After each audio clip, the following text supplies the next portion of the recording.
Современники Исмаила Гаспринского не всегда понимали его либеральные и реформаторские идеи, а консервативные муллы даже обвиняли в вероотступничестве.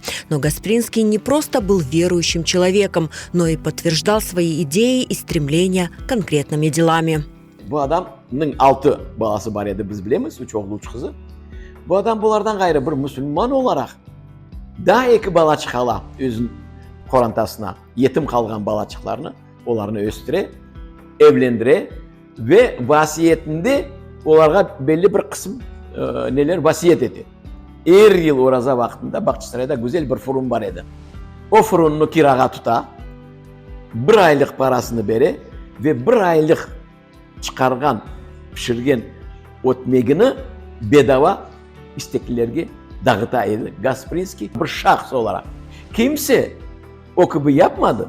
Ne kadar zengin olsa da akllarına da gelmedi bu şeyini yapmak. Гаспринский'nin aklına geldi. Просветитель многое делал ради выхода своей газеты «Терджиман», зная подход ко всем чиновникам и цензорам, от которых зависела судьба издания, иногда сталкиваясь с критикой по этому поводу.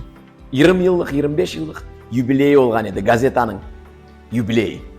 Şu gazetanın юбилейini o adam bir diplomat olarak, bir güçlü, bilici adam olarak evet anlaydı.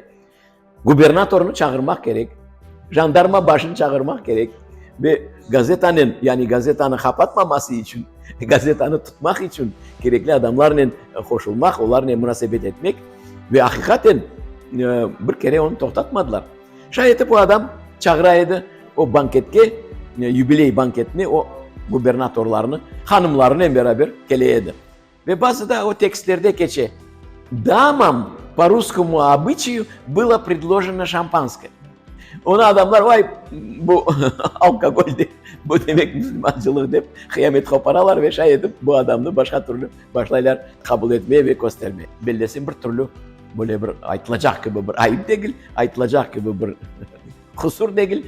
Onu yalnız öğrenmek gerek ve tarihi vakyalarını olganı gibi kabul etmek gerek.